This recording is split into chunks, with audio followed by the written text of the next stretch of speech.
कैसे हैं बच्चों। तो आज हम स्टार्ट करने जा रहे हैं क्लास 9 की न्यू एनसीईआरटी का chapter 1 exploration entering the world of secondary science. अब एक छोटे से डायग्राम बनाऊंगी मैं, और डायग्राम से मेरे को बताना कि ये किस बारे में होगा। बहुत इजी सा है, बहुत आराम से आप बता दूंगी।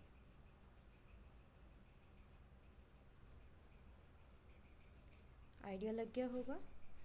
बहुत फेमस एग्जाम्पल है न्यूटन एंड एप्पल का, कि जो न्यूटन है उसने सोचा कि एप्पल नीचे ही क्यों गिरा। ठीक है, एक न्यूटन पेड़ के नीचे लेटा हुआ था आराम से, तभी उसके ऊपर एप्पल गिर गया। ठीक है, तो उसे खाने के बजाय वो पहले क्या हुआ, क्यूरियस, यानी कि उसने पहले सोचा कि ये नीचे ही क्यों गिरा। ठीक है, फिर उसने अपने ये क्यूरियस हुआ, उसके मन में ये क्यूरियोसिटी जागी, तो इसको ख़त्म करने के लिए उसने ऑब्ज़र्व करना शुरू किया आसपास कि सब चीज़ें ऊपर ही जा नीचे ही गिरती हैं या कोई ऊपर भी जाती है। उसने पत्थर देखा, पत्ते देखे, ये सब क्या करते हैं, हमेशा नीचे गिरते थे। ठीक है, तो उसने ये पैटर्न्स ऑब्ज़र्व किए सारे। उसके बाद उसने क्वेश्चंस पूछने शुरू किए कि नीचे ही क्यों गिर रहे हैं, ऊपर क्यों नहीं जा रहे। हल्की चीज़ है वो भी नीचे गिर रही है, भारी चीज़ है कोई वो भी नीचे ही गिर रही है। ठीक है, तो उसने क्वेश्चंस पुट करने शुरू किए, और क्वेश्चंस पुट कर करके उसे वो धीरे धीरे अपने आंसर पे पहुंचा, दैट हाउ थिंग्स वर्क, कि ये सारी चीज़ें नीचे ही क्यों गिर रही हैं। ठीक है, तो इसका उसने आंसर निकाल दिया, क्या था, ग्रेविटी। ठीक, तो ये था एक बेसिक आइडिया कि साइंस कैसे वर्क करती है, हमारी क्यूरोसिटी से लेके हमें हमारे आंसर्स तक लेके जाती है। ठीक है, अब 8th क्लास तक तो आप पढ़ते रहे व्हाट वी नो, यानी जैसे आप पढ़ते रहे फोर्स क्या है, सेल क्या है। ठीक है, आप ये सब कुछ पढ़ते रहे। अब हम देखेंगे हाउ वी नो इट, कि हमें फोर्स के बारे में पता कैसे चला, हमें सेल के बारे में पता कैसे चला, इनका क्या फंक्शन है, क्या काम है। ठीक है, यानी कि अब 9th-10th क्लास में जो हम साइंस पढ़ेंगे उसमें हम करेंगे डीप एक्सप्लोरेशन, यानी कि डीपली पढ़ेंगे साइंस को। ठीक है, तो हाउ वी नो इट, यानी कि how observations lead to measurement, हम आसपास जो भी ऑब्ज़र्व करते हैं वो मेजरमेंट तक हमें लेके जाते हैं। जैसे हमने ऑब्ज़र्व किया हॉट वाटर। ठीक है, एक बकेट में पानी है, वो गर्म पानी है। ठीक है, ये तो हमने ऑब्ज़र्व किया, ये ऑब्ज़र्वेशन में मेजरमेंट तक कैसे लेके गई। अब हमने थर्मामीटर उसमें डाल के देखा कि वो पानी कितना गर्म है, 50 डिग्री सेल्सियस गर्म है, 60 डिग्री सेल्सियस गर्म है, कितना गर्म है। ठीक है, तो ऑब्जर्वेशंस हमें मेजरमेंट्स तक लेके जाते हैं। How patterns are expressed using symbols and equation, patterns को सिम्बल्स और इक्वेशंस में एक्सप्रेस करते हैं। ठीक है, जैसे एक सिंपल सा एग्जांपल हो, जब भी हम डिस्टेंस फाइंड करते हैं हम देखते हैं कि डिस्टेंस हमेशा स्पीड और टाइम का प्रोडक्ट होता है, स्पीड इनटू टाइम डिस्टेंस होता है। ठीक है, तो एक पैटर्न था डिस्टेंस फाइंड करने का, हमने उसे सिंबल्स में डिस्टेंस, जैसे डिस्टेंस का सिंबल डी, स्पीड का एस, टाइम का टी, सिंबल्स और एक इक्वेशन के फॉर्म में उसे लिख दिया। ठीक है, आगे how models are built to represent complex system. ठीक है, कॉम्प्लेक्स सिस्टम, जैसे अगर हमें अर्थ के बारे में स्टडी करनी तो अर्थ अर्थ एक कॉम्प्लेक्स सिस्टम है।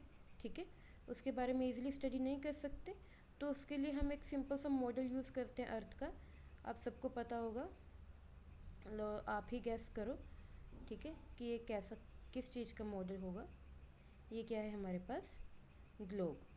ठीक है, तो अर्थ का मॉडल ग्लोब, हम ग्लोब की स्टडी करते हैं ताकि हम अर्थ के बारे में जान सकें। तो एक कॉम्प्लेक्स सिस्टम को हमने मॉडल के जरिए एक सिंपल सिस्टम में कन्वर्ट करके उसको स्टडी कर रहे हैं। ठीक है, और साइंस में how ideas are tested, revised and sometimes even discarded, science में आइडियाज़ को टेस्ट करते हैं। ठीक है, हमें कुछ ऑब्जर्वेशंस किए, हमने वहाँ से एक आइडिया बनाया। ठीक है, उसके बाद हम उसे टेस्ट करेंगे, ऐसा नहीं कि जो हमने ऑब्जर्वेशंस करके आइडिया बनाया वो सही होगा, उसे टेस्ट करेंगे। अगर सही है ठीक है, नहीं है तो उसे रिवाइज़ करेंगे उसमें क्या गलती है। ठीक है, तो आइडियाज़ को रिवाइज़ करते हैं, अगर आइडिया गलत है तो उसे डिस्कार्ड भी कर देते हैं, यानी छोड़ देते हैं और नया आइडिया सोचते हैं। ठीक है, तो इस तरह से साइंस वर्क करती है। तो सबसे पहले हम इसमें देखेंगे मॉडल्स के बारे में, जो भी हमने लास्ट में देखा था मॉडल। देखो, जो नेचुरल वर्ल्ड है, जो ये हमारी दुनिया है, ये बहुत कॉम्प्लेक्स है। अगर इसमें हमें कुछ भी स्टडी करना है तो वो बहुत कॉम्प्लेक्स हो जाता है, वो उसे स्टडी करना इजी नहीं होता। ठीक है, तो उसे हम मॉडल्स की हेल्प से क्या करते हैं, इजी बनाते हैं। ठीक। अब मॉडल क्या है, simple representation of a real situation that help us to understand और प्रिडिक्ट समथिंग। ठीक है, मॉडल एक सिंपल रिप्रेजेंटेशन है रियल सिचुएशन की। ठीक है, जैसे अभी पिछली स्लाइड में अर्थ का एग्जांपल लिया था। अर्थ क्या है, एक रियल सिचुएशन। ठीक है, तो हमने ग्लोब, सिंपल रिप्रेजेंटेशन थी अर्थ की, हम ग्लोब की हेल्प से क्या कर रहे थे, अर्थ के बारे में पढ़ रहे थे। ठीक है, तो ये हमें रियल सिचुएशन के बारे में अंडरस्टैंड करने के लिए, उसके बारे में कुछ प्रिडिक्ट करने में हेल्प करता है। कौन, मॉडल्स। ठीक है, it focuses on important factors and deliberately यानी जानबूझकर, डेलिबरेटली इग्नोर सर्टेन डिटेल्स। ठीक है, जो मॉडल्स होते हैं वो इम्पोर्टेंट फैक्टर्स पे ही ध्यान देंगे, और कुछ एक ऐसी डिटेल्स होती हैं जिनको वो इग्नोर कर देते हैं। जैसे अगर अर्थ का एग्जांपल लें, ठीक है, अर्थ क्या बिल्कुल प्लेन है, नहीं ना। अर्थ पे ओशंस हैं, माउंटेन्स हैं, तो बिल्कुल प्लेन लेवल तो नहीं है। जबकि जब हम अगर ग्लोब लें तो ग्लोब में हम देखते हैं कि जो सरफेस होती है वो सारी प्लेन होती है, ओशंस, माउंटेन्स सारे प्लेन सरफेस पे दिखाए जाते हैं। ठीक है, तो हमने क्या किया, ये प्लेन सरफेस क्यों ली, ताकि वो इसको हम सिंपली स्टडी कर सकें। ठीक है, तो हमने ये डिटेल उसकी इग्नोर कर दी ना, कि ओशंस को डीप दिखाना है, माउंटेन्स को हाइट पे दिखाना है, हमने ये वाली जो डिटेल्स थी उनको इग्नोर कर दिया, और सब प्लेन में दिखा के उसी में हमने बता दिया कि ओशंस डीप होते हैं एंड माउंटेन्स हाइट पे होते हैं। ठीक। जैसे मूविंग कार, अगर हम एक कार मूव कर रही है, उसका हमें डिस्टेंस फाइंड करना है। ठीक है, तो मान लो एक पॉइंट ए से लेके पॉइंट बी तक कार मूव की, तो अब इसके लिए हम ऐसा तो नहीं कि पूरी कार ही बनानी शुरू कर देंगे। ठीक है, तो कार बनाने की बजाय हम क्या करेंगे, कार को एज अ पॉइंट क्या करेंगे, शो करेंगे। ठीक है, फिर हम बोलेंगे पॉइंट ए से पॉइंट बी तक ये कार मूव की है। ठीक है, 20 सेकेंड में मूव की है, तो स्पीड निकालो। तो मूविंग कार को हमने ऐसे सिंपल पॉइंट शो कर दिया। अब इसमें हमें, क्योंकि कार की किस कंपनी की कार है, कार की कलर क्या है, इन सब चीज़ों से हमें कोई मतलब नहीं है। ठीक है, इसलिए हमने कार को एज अ पॉइंट शो किया अपनी सिचुएशन को सिंपल बनाने के लिए, अपनी अंडरस्टैंडिंग को सिंपल तरीके से समझने के लिए। ऐसे एटम्स और मॉलिक्यूल्स, उनको हम स्फीयर के फॉर्म में बना देते हैं ताकि ईज़िली उनके बारे में स्टडी कर सकें। जो ये एनिमल सेल्स, प्लांट सेल्स होते हैं, इनका डायग्राम बना के इनको स्टडी कर देते हैं, हम स्टडी करते हैं। ठीक है, जैसे हम देख लेते हैं, ये सेल का डायग्राम है, ये सेल मेम्ब्रेन है, न्यूक्लियस है, बीच में साइटोप्लाज्म है। ठीक है, तो इस तरह से हम सेल को एक डायग्राम से की हेल्प से स्टडी करते हैं। तो ये सारे क्या हैं, मॉडल्स हैं इन रियल सिचुएशंस के। क्लियर, यानी कि मॉडल्स हेल्प करते हैं रियल सिचुएशन को समझने में। जैसे अगर हम एग्जांपल लें, आपकी बुक का एग्जांपल 1.1, अ क्रिकेट शॉट। इन्होंने कहा है, think of a cricket ball being hit for a 6। You want to make a simple model, what details would you include and what would you ignore. ठीक है, इन्होंने कहा कि आपने आप एक सिचुएशन लो, उस सिचुएशन क्या है कि क्रिकेट बॉल को हिट किया है और 6 गया है। ठीक है, यानी छक्का मारा है, 6 लगा है। ठीक है, अब इसके लिए आपको एक सिंपल मॉडल बनाना है, आपको प्रॉपर एक डिटेल्स देनी है। ठीक है, मॉडल में, सिंपल मॉडल में, कि कौन सी डिटेल को हम इंक्लूड करें और कौन सी डिटेल को हम इग्नोर कर सकते हैं। ठीक है, अगर इसमें हम सिचुएशन लें तो डिटेल जो हम इंक्लूड करेंगे, कौन सी डिटेल होंगी जो हम इंक्लूड कर सकते हैं। जैसे सबसे पहली कंडीशन क्या होती है 6 की, कि ग्राउंड को टच ना हो, no touching to ground, ball ground को टच नहीं होनी चाहिए, सबसे पहली कंडीशन तो यही होती है। ठीक है, और हम इग्नोर कौन सी डिटेल कर सकते हैं, कि बैट किस ब्रांड का है, बॉल किस कलर की है, ग्राउंड पे कितनी ग्रास है, ठीक है, प्लेयर ने किस कलर की यूनिफॉर्म पहनी है। ये सब इंफॉर्मेशन हम क्या कर सकते हैं, इग्नोर कर सकते हैं, क्योंकि ये हमारी सिचुएशन को समझने के लिए इम्पोर्टेंट नहीं है, ठीक है। इम्पोर्टेंट क्या थी कि क्या बॉल ग्राउंड को टच की, जो बैट्समैन ने सिक्स हिट किया है वो किस डायरेक्शन में किया है, ये इम्पोर्टेंट है, ठीक है। बॉल की स्पीड क्या है, ये इम्पोर्टेंट है। तो सिर्फ हम इम्पोर्टेंट डिटेल्स ही लेते हैं अपने मॉडल्स में, और जो इम्पोर्टेंट नहीं है, जिनको इग्नोर करके भी काम चल जाएगा, वो डिटेल्स हम नहीं लेते। क्लियर।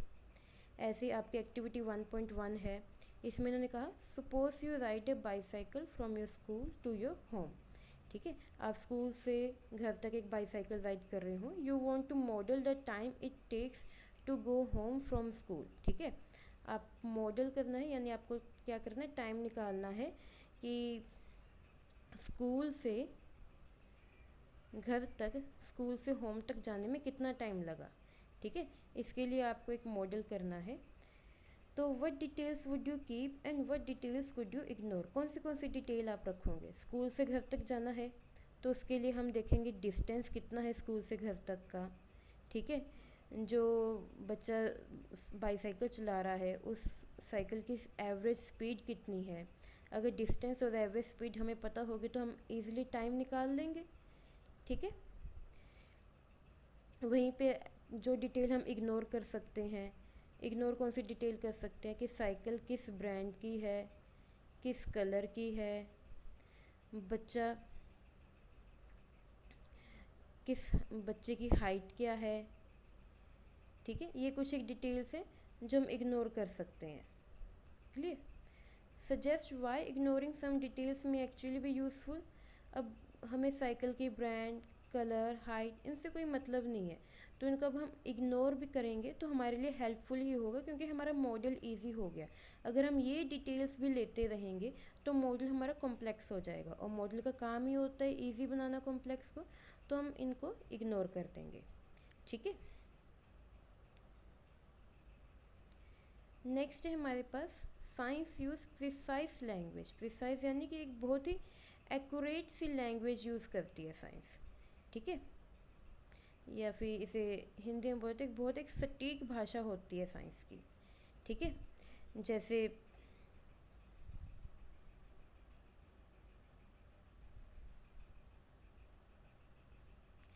जैसे वर्क, वर्क के एक प्रॉपर एक स्पेसिफिक क्या होगा, मीनिंग होता है साइंस में, ठीक है। ऐसे ही फोर्स का एक स्पेसिफिक मीनिंग होता है, रिएक्शन का एक स्पेसिफिक मीनिंग होता है। जैसे वर्क, अगर हम नॉर्मल भाषा में बात करें अपनी, तो वर्क के लिए हम क्या कहते हैं कि मान लो बैठे बैठे मैंने एक बुक रीड की, तो मैं कह देती हूँ कि आज मैंने बहुत वर्क कर लिया, ठीक है। ऐसे ही फोर्स के बारे में बात करें तो हम बोल देते हैं कि मुझे ये काम करने के लिए फ़ोर्स ना करो, मुझे बोलने के लिए फ़ोर्स ना करो, ठीक है। जबकि साइंस में इसका मीनिंग कुछ और होता है। ऐसे ही रिएक्शन, नॉर्मल आप लैंग्वेज में बातचीत में अगर रिएक्शन वर्ड यूज़ करते हो तो नॉर्मली इसी बात पे करते हो कि मैंने ये बोला, उसका रिएक्शन कुछ और था, उसका ऐसा रिएक्शन था। जबकि साइंस में इनके मीनिंग बहुत बदल जाते हैं। अगर वर्क की बात करें तो वर्क क्या कहता है साइंस में कि आपने एक पॉइंट से लेके दूसरे पॉइंट तक किसी ऑब्जेक्ट को मूव करने के लिए कितनी फोर्स लगाई, हम उसे वर्क बोलते हैं, ठीक है। एक ऑब्जेक्ट एक प्लेस से दूसरी प्लेस तक मूव करने में उस पर कितनी फोर्स लगी, ये हो गया वर्क। आगे अगर हम फोर्स की बात करें तो फोर्स आपने 8th क्लास में भी पढ़ा होगा, पुश और pull an on an object is called force. तो ये एक स्पेसिफिक मीनिंग हो गया फोर्स का। ऐसे ही रिएक्शन, साइंस में केमिकल रिएक्शंस होती हैं, ठीक है। तो इनके स्पेसिफिक मीनिंग है साइंस में। जबकि नॉर्मल लैंग्वेज में जो हम बातचीत की लैंग्वेज होती है उसमें मीनिंग अलग होते हैं, लेकिन साइंस में ये मीनिंग है और ये यूनिवर्सल मीनिंग है। यानी कि साइंस, जहाँ भी साइंस पढ़ोगे उनका मीनिंग हमेशा सेम रहेगा, ठीक है।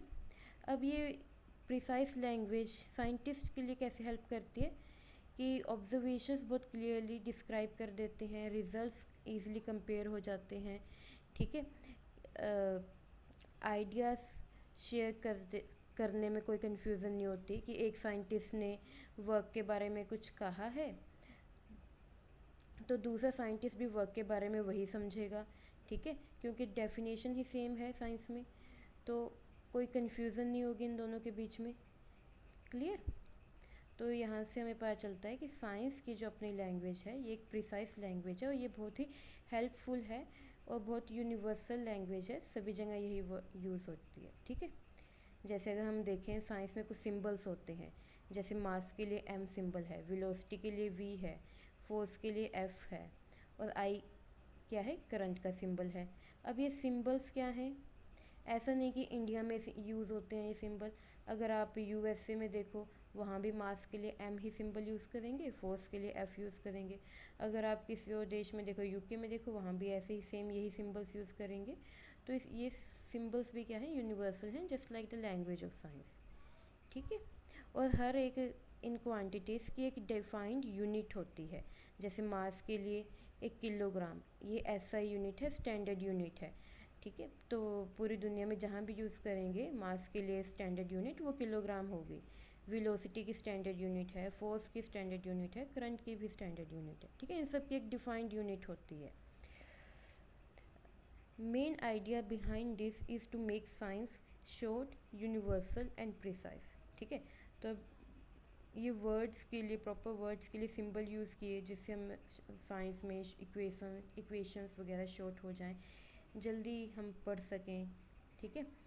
और ये यूनिवर्सल है, जैसे अभी बात की कि अगर एक पर्सन ने मास निकाला है किसी चीज़ का तो दूसरे पर्सन को वो मास इजीली समझ आ जाएगा, क्योंकि same formula same symbol use हुए हैं, वो भी समझ सकता है, दोनों जगह सेम ही चीज़ पढ़ते हैं, ठीक है। प्रिसाइज है, एक्यूरेट है, सटीक है, जो है वही है, कुछ इसमें ऐसा नहीं कि एक जगह कुछ और यूज़ करें और दूसरी जगह कुछ और यूज़ करेंगे, ठीक।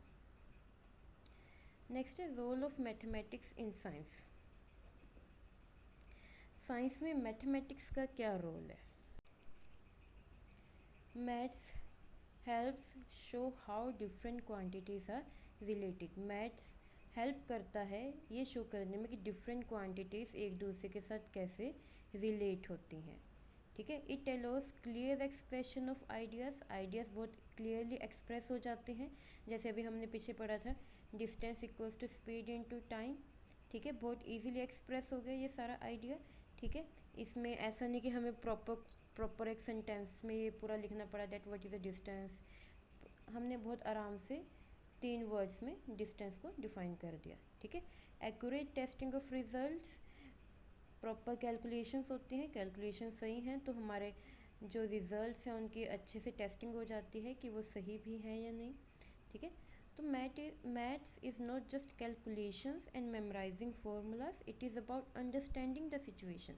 हाँ, तो बच्चे आपको ये बहुत इंपॉर्टेंट बात है, बहुत इंपॉर्टेंट लाइन है ये हमेशा याद रखना। मैथ्स सिर्फ कैलकुलेशन या फार्मूलाज याद करना नहीं होता, मैथ्स होता है सिचुएशन को समझना, ठीक है, समझ के उसमें क्या क्या इंपॉर्टेंट क्वांटिटीज़ यूज़ हो रही हैं वो देखना, और उसके बाद लॉजिकली उन क्वांटिटीज़ के बीच में रिलेशनशिप्स देखना कि उनके बीच में क्या रिलेशनशिप है, ठीक है। तो मैथ हमें ये मेमोराइजिंग और कैलकुलेशन तक इसे मत सीमित रखना, मैथ हमें थिंक करने में हेल्प करते हैं, किस तरह की थिंकिंग, लॉजिकली थिंक करने में हेल्प करती है, ठीक है। और मैथ्स बहुत ही इम्पोर्टेंट पार्ट है साइंस को समझने के लिए। Clear?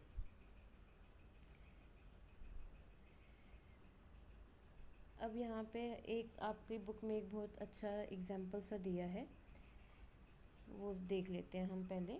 Ready to go beyond, ये है आपके पेज नंबर 3 पे, एयरप्लेन फ्यूल मिस कैलकुलेशन, ठीक है।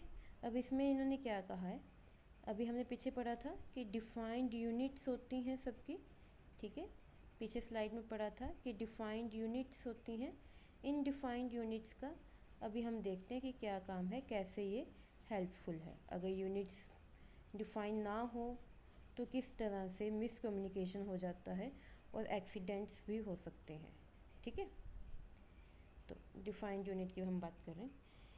हुआ क्या था, ये बहुत एक वेल नोन इंसिडेंट है, यानी कि ये सच में ऐसी इंसिडेंट हुआ है, सच में ऐसी घटना हुई है कि एक पैसेंजर एयरक्राफ्ट था, एक एरोप्लेन था, ठीक है। वो मिड फ्लाइट में, ठीक है, यानी कि वो उड़ रहा था और रास्ते में ही उसका क्या हो गया, फ्यूल क्या हो गया था, ख़त्म हो गया, ठीक है, फ्यूल ख़त्म हो गया। अब ये फ्यूल ख़त्म होने का रीज़न क्या था? जो ग्राउंड स्टाफ था वो तो कहता है कि हमने पूरी कैलकुलेशन से जितना फ्यूल था उतना ही भरा, लेकिन एरोप्लेन में फ्यूल कम है, एरोप्लेन में फ्यूल ख़त्म हो गया, ठीक है। तो हुआ क्या था, जब फ्यूल भर रहे थे, ठीक है, तो फ़्लाइट को फ्यूल चाहिए थे 22,300 kg, ठीक है, कितना, 22,300 kg। लेकिन जो ग्राउंड स्टाफ था उन्होंने फ्यूल को क्या कर दिया, मिस कैलकुलेट कर दिया। अब मिस कैलकुलेट क्यों किया, ये ध्यान से सुनो। उन्होंने क्या किया, जो डेंसिटी थी फ्यूल की, वो डेंसिटी किस में निकाली उन्होंने, पाउंड्स पर लीटर, ठीक है, जबकि फ्यूल की डेंसिटी होनी किस में चाहिए थी, किलोग्राम पर लीटर, ठीक है। अब उन्होंने निकाल दी पाउंड्स पर लीटर में। अब पाउंड्स पर लीटर में निकालने के कारण कम से कम नियर अबाउट 15,000 kg फ्यूल कम डाला गया एरोप्लेन में, just because of miscalculation. और ये मिस कैलकुलेशन हुई किस कारण, अलग अलग यूनिट्स लेने के कारण। इसलिए एक स्टैंडर्ड यूनिट हमेशा ही यूज़ करते हैं, और मास के लिए स्टैंडर्ड यूनिट क्या थी पहले भी बताया, किलोग्राम, ठीक है। तो अब वो तो अच्छा हुआ, पायलट्स ने प्लेन को ग्लाइड करवा के लैंड करवा दिया और उससे प्लेन को ही कुछ नुकसान पहुंचा, पैसेंजर्स सारे सेफ थे, कैजुअलिटीज़ कोई नहीं थी। चलो आगे चलते हैं। नेक्स्ट है, अब साइंस में हम तीन चीज़ें आगे हमेशा पढ़ेंगे, लॉज के बारे में, थ्योरी के बारे में और प्रिंसिपल्स के बारे में। तो ये देख लेते हैं क्या होते हैं।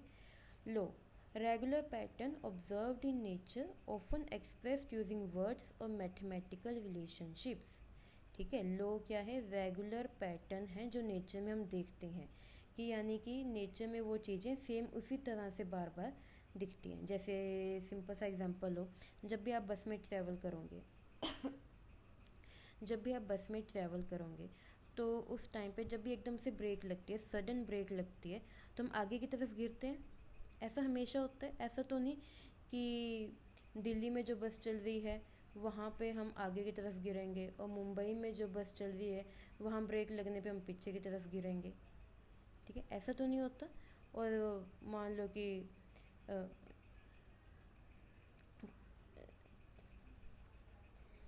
कोलकाता है, वहाँ पे अगर ब्रेक लगी तो हम गिरेंगे ही नहीं, हम सीधे ही रहेंगे, ऐसा तो नहीं होता, ठीक है। एक रेगुलर पैटर्न होता है, जब भी ब्रेक लगती है हम आगे की तरफ गिरते हैं, ठीक है।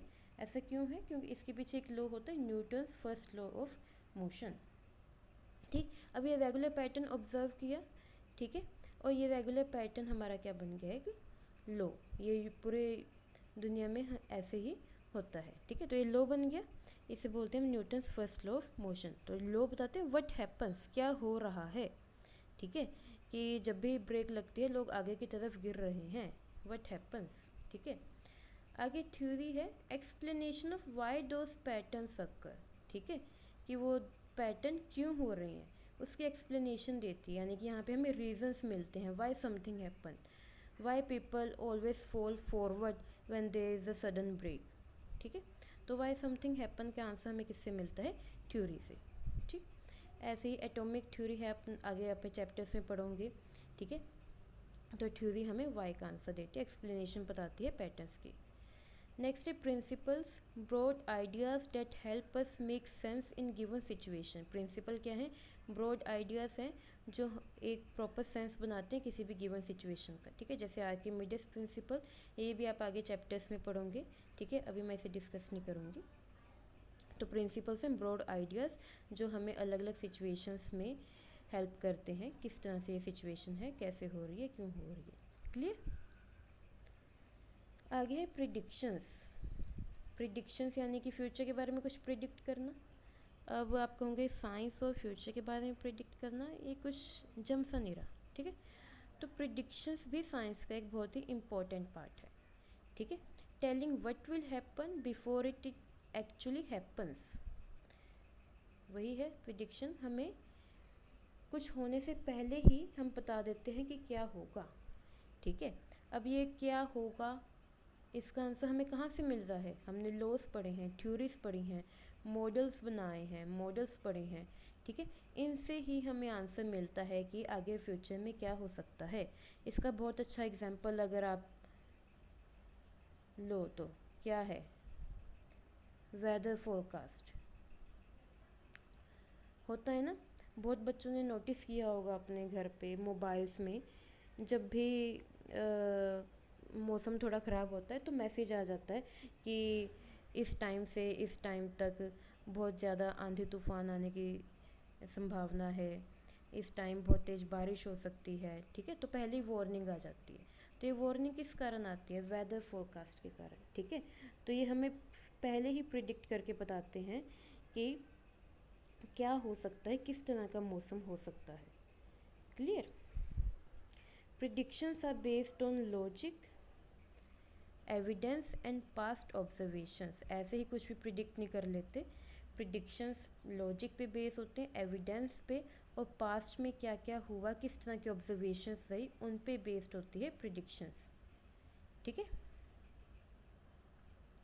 अब प्रिडिक्शन का बहुत अच्छा फ़ायदा क्या है? Save time and efforts. ये हमारा टाइम और एफर्ट्स बचा लेते हैं, क्योंकि हमने प्रिडिक्ट कर लिया, हमने पुरानी ऑब्जर्वेशंस, पुराने एविडेंसेस देख के फ्यूचर के बारे में कुछ प्रिडिक्ट कर लिया, तो हमारा टाइम और एफर्ट्स बच गया, ठीक है।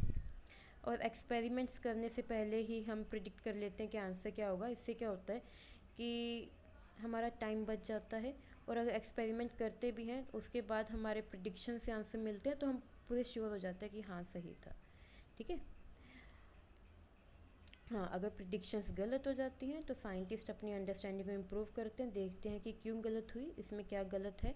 यानी कि साइंस में हमेशा ही इम्प्रूवमेंट के दरवाजे खुले होते हैं, इम्प्रूवमेंट हमेशा होती रहती है साइंस में, ठीक है। हो सकता है आप अभी 9th क्लास में कुछ पढ़ के जाओ और 10th क्लास में पढ़ो कि ये इससे तो अब इम्प्रूव हो गया है, ठीक है, ये चीज़ तो अब नहीं रही। ये इम्प्रूवमेंट होती रहती है साइंस में। अब प्रिडिक्शंस पे आपका एग्जांपल 1.2 है बुक में। How do we check predictions? Varsha told her friend मेघना it will rain this afternoon because the clouds look dark. Think of some questions मेघना could ask Varsha to make this prediction scientifically testable, ठीक है। वर्षा ने अपने friend मेघना को कहा, क्या कहा? It will rain this afternoon, कि आज दोपहर को बारिश होगी। क्यों बारिश होगी? क्योंकि बादल बहुत काले से लग रहे हैं, डार्क लग रहे हैं बादल, क्लाउड्स बहुत डार्क है, तो हो सकता है बारिश हो, ठीक है। ये वर्षा ने प्रिडिक्ट किया, ठीक है। अब मेघना साइंटिफिक दिमाग की है, ठीक है। तो ऐसा क्या, कौन से क्वेश्चंस मेघना वर्षा से पूछ सकती है जिससे पता चले कि उसकी प्रिडिक्शन सही है। तो मेघना उससे पूछती है कि जब लास्ट टाइम बारिश हुई थी तो उस टाइम वेदर कंडीशंस क्या थी, ठीक है, स्काई की कंडीशन क्या थी, ये पूछती है। वो पूछती है ह्यूमिडिटी आज कितनी है, और लास्ट टाइम जब बारिश हुई थी तब ह्यूमिडिटी कितनी थी, ठीक है। और वो पूछती है कि जो हवा है, विंड है, उसकी क्या स्पीड है, क्या डायरेक्शन है, ठीक है। इन चीज़ों से वो पता लगाएगी कि जो वर्षा ने प्रिडिक्ट किया है वो सही भी है या नहीं। क्लियर? क्योंकि सिर्फ बादल देख के ही नहीं बता सकते कि आज बारिश होगी या नहीं, उसके लिए ये सारे फैक्टर्स इम्पोर्टेंट हैं, क्योंकि पास्ट में इन फैक्टर्स को देख के ही हमें पता चला था कि बारिश हुई है, ठीक है। कि स्काई की कंडीशन कैसी थी, ह्यूमिडिटी हाई है या नहीं, विंड की स्पीड, डायरेक्शन, टेम्परेचर, ठीक है, ये सब कुछ हमें बताते हैं कि बारिश होगी या नहीं। तो मेघना ने उससे इन सब क्वेश्चंस के बारे में पूछा, इन सब कंडीशंस के बारे में पूछा कि क्या ये सारी कंडीशंस मिलती हैं, अगर मिलती हैं तो बारिश होगी, नहीं मिलती तो बारिश होने के चांसेस बहुत कम है, ठीक। अब लास्ट में बच्चे हम एक चीज़ देखेंगे कि हमारी जो ये साइंस की बुक है इसमें अलग अलग पार्ट्स हैं, फिज़िक्स, केमिस्ट्री, बायोलॉजी और अर्थ साइंस, ठीक है। अब ये सारे साइंस के ही पार्ट हैं, ठीक है, इन सबको एक साथ पढ़ा जाता है। ये सारे पार्ट क्या होते हैं, इंटर रिलेटेड होते हैं। ऐसा नहीं कि फिज़िक्स है उसका केमिस्ट्री या बायो से कुछ लेना देना नहीं, केमिस्ट्री का फिज़िक्स या बायो से कुछ लेना देना नहीं, ये तीनों ही पार्ट इंटरलिंक्ड होते हैं।